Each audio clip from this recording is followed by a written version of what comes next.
Assalamualaikum warahmatullahi wabarakatuh. Para mahasiswa yang saya hormati, pada pertemuan yang ke-7 ini untuk mata kuliah pemulihan tanaman, kita akan bahas tentang poliploidi. Poliploidi yang sudah saya singgung di pertemuan awal. Jadi pada prinsipnya tanaman itu memiliki kromosom dengan jumlah tertentu.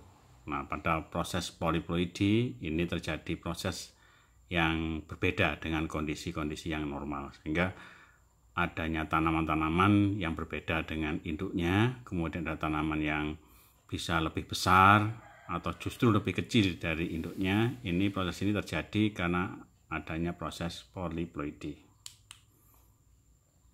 Kalau kita lihat pada proses pembentukan keragaman genetik, yang ini merupakan hal yang sangat penting bagi pemulihan tanaman, itu bisa dicapai melalui beberapa tahap, yaitu bisa melalui eksplorasi, bisa melalui introduksi.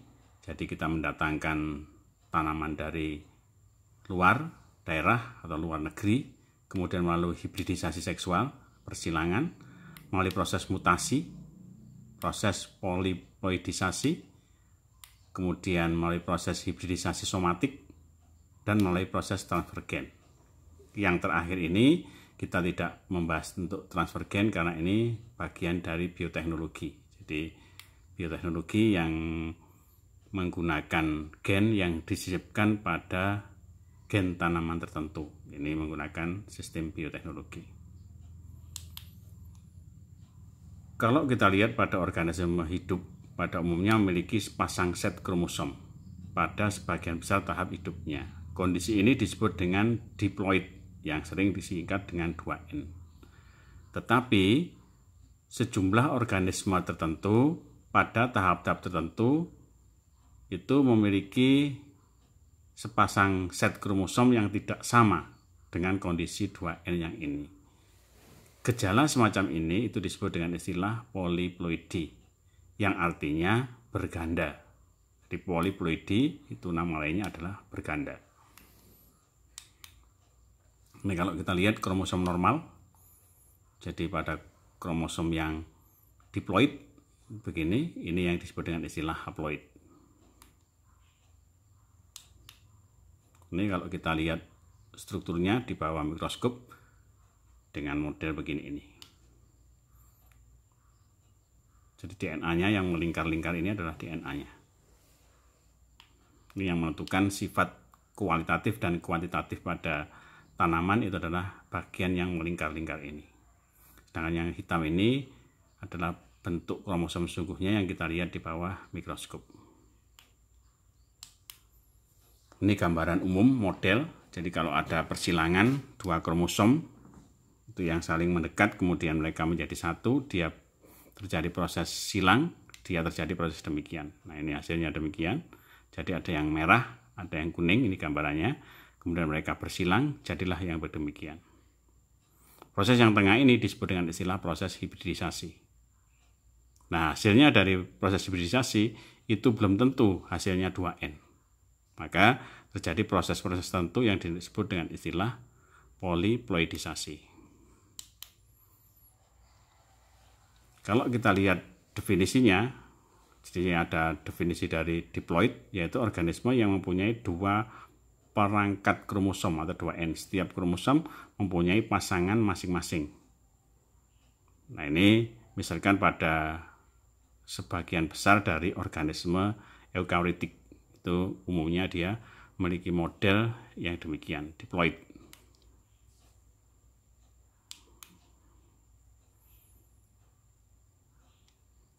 Kalau kita lihat pada proses poliploidi itu ada N yang dia tunggal N begini aja, itu disebut dengan euploid atau disebut dengan istilah monoploid atau disebut dengan N.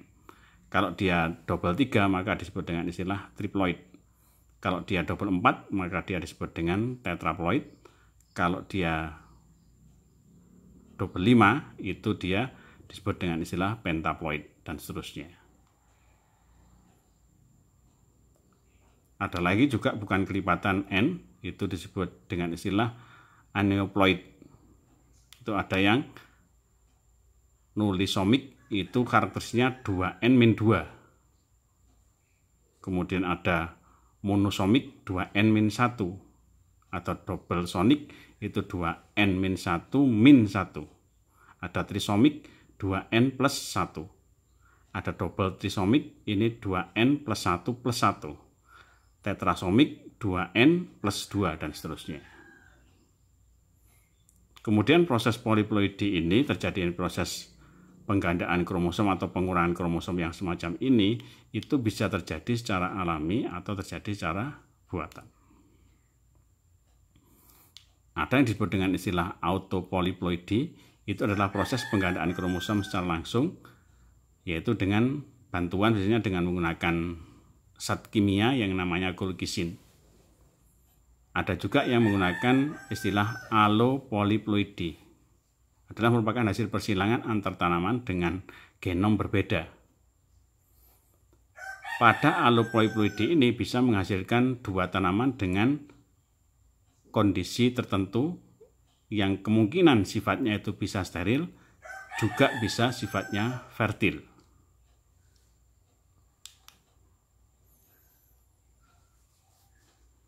Ini contohnya pada bunga, pada Oenothera. Ini yang normalnya dia memiliki 14 kromosom. Akibat adanya proses gagal berpisah pada proses pembelahan sel, maka keturunannya dia memiliki kromosom 2 kali lipatnya. Sehingga demikian, dari bunga ini dia akan menjadi lebih besar dibanding dengan induknya.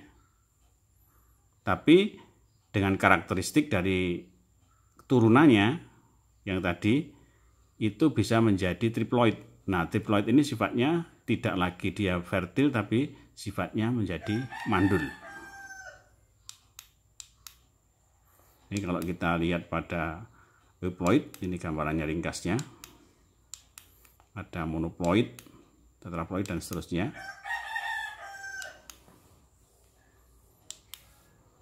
Dengan yang nulisomik, yang aneuploid, ini yang tadi, ini ringkasannya.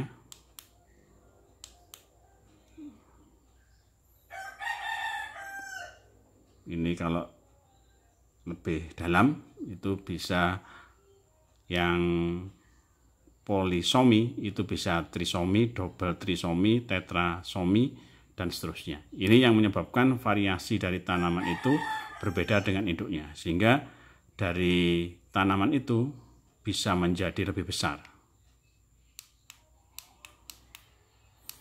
Contohnya tanaman yang poliploid itu di sini golongan dari Angiospermae itu sekitar 30% proses terjadian proses poliploidi ini. Contohnya pada apa? Pada kacang tanah, pada tomat, pada ubi jalar, pada kapas, tembakau, kopi, kemudian ada teh, nanas. Ini proses kejadian yang sebenarnya dia tidak normal dari proses kita lihat dari proses perkembangbiakannya sebenarnya. Kemudian yang Gymnospermae dari golongan Gramineae itu 70% terjadi proses poliploidi. Contohnya di sini pada tebu.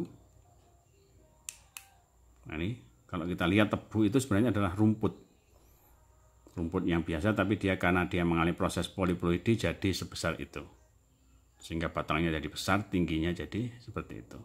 Ini dari golongan Gramineae. Ini contohnya gambarannya kacang tanah, ini tomat, ini kapas, ini kopi, ini nanas, dan ini tembakau. Ini tebu yang tadi dari golongan Gramineae, itu yang merupakan contoh dari proses poliploidi dari rumput yang mengalami proses poliploidi jadi sebesar ini. Ini ada teh, kemudian ada tomat. Ini contohnya colchicine. Ini ditemukan tahun 1937, digunakan untuk menggandakan kromosom. Jadi dengan cara mutasi itu biasanya menggunakan zat kimia namanya colchicine.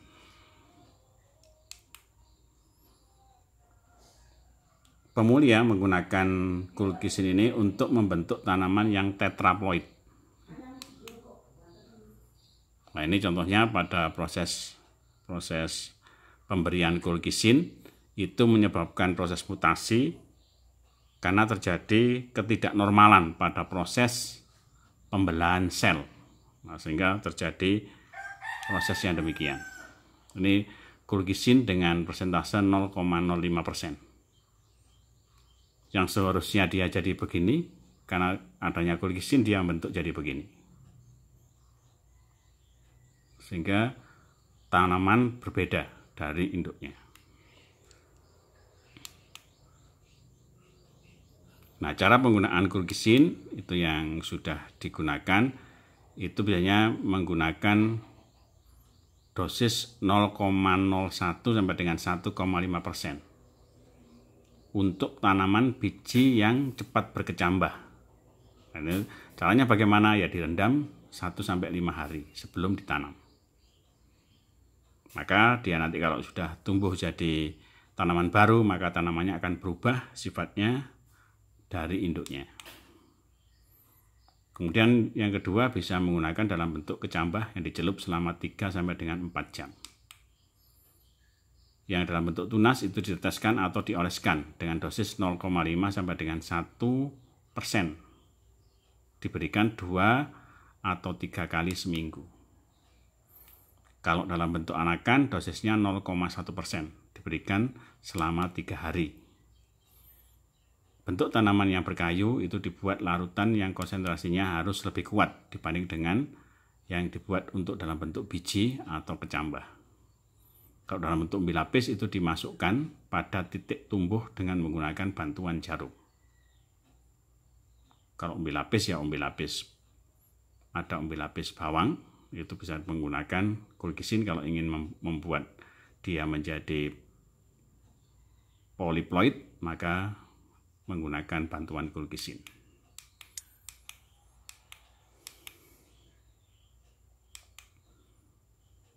Nah, terjadinya polyploid kalau yang autopolyploid itu terjadi oleh penggandaan langsung pada kromosom. Kemudian yang kedua melalui penggunaan kulkisin, ya kemudian kalau yang allopolyploid itu terjadi melalui proses persilangan tanaman yang berbeda genom. Mungkin tetuanya steril penuh atau mungkin sebagian. Nah, ini akan menyebabkan proses allopolyploid. Kemudian hasil persilangan dari dua tetua tadi itu kromosomnya mengganda dan menjadi fertil. Artinya dia masih tetap bisa bertahan untuk disilangkan kembali.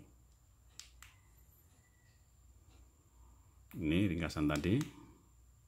Ini prosesnya, bentukan triploid.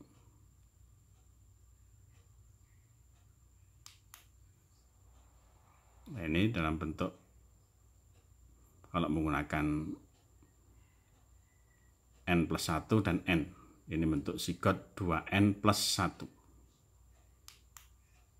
Ini triploid.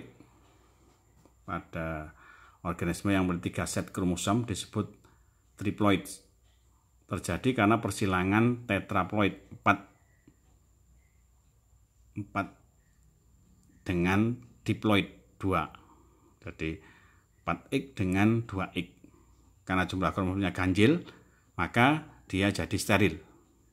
Ini jadinya kalau dia ganjil, kenapa ganjil? 4 ditambah 2, dia dibelah jadi 2 jadi 3, dia jadi ganjil sehingga dia sifatnya steril.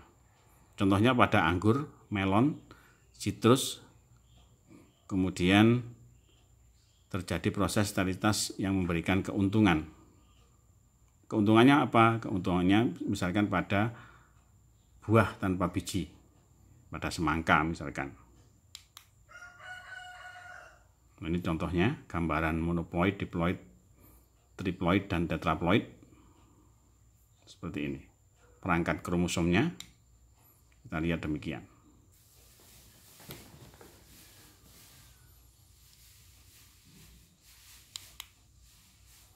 Ini contohnya yang haploid, diploid, triploid, tetraploid.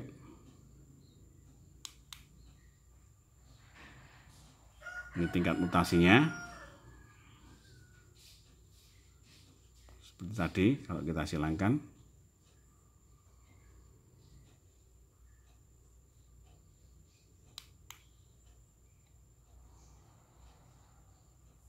Ini aneuploid.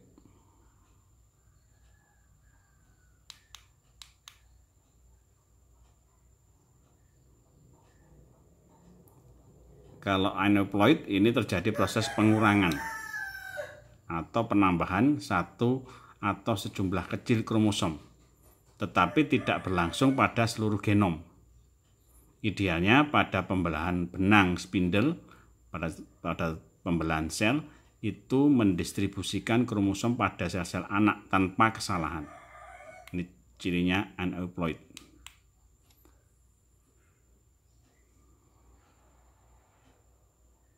Nah, ini prosesnya. Proses terjadinya aneuploid itu terjadi pada tahap meiosis 1 atau di meiosis 2 pada pembelahan sel. Nah, ini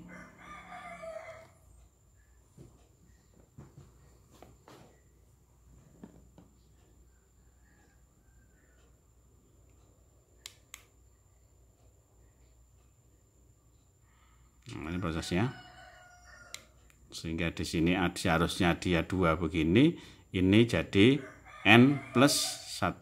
Ini N-1. Harusnya 2N, dia tunggal, sehingga N-1.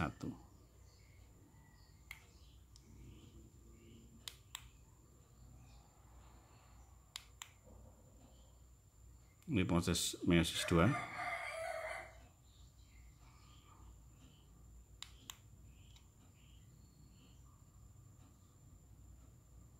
Ini sebabnya.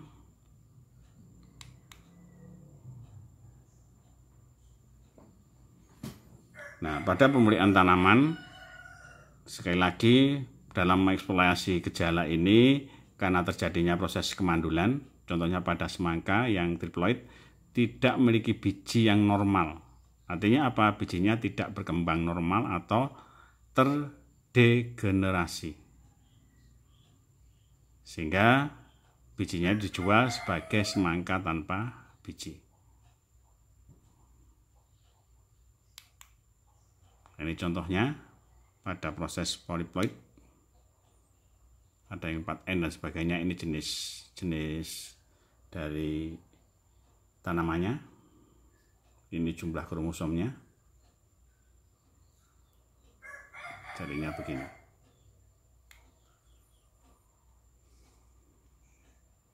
Yang tadi ada tembakau, kita lihat Nicotiana tabacum itu 12, dia mengganda jadi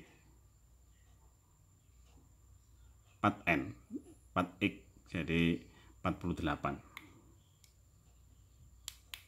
Nah, ini contohnya. Kalau kita lihat, kita besarkan menggunakan mikroskop, proses kejadian polyploid itu begini.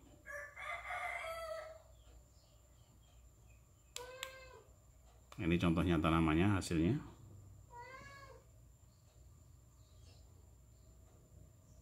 Tomat, itu terjadi pada tomat. Hasilnya begini nih. Ini pada lombok, seperti ini. Jadi hasilnya jadi begini. Dia tidak normal. Ada yang bagus, ada yang lebih besar, ada yang lebih kecil. Kenapa? Karena kromosomnya yang berbeda. Demikian untuk pembahasan tentang polyploidy. Kalau ada pertanyaan silakan saudara sampaikan.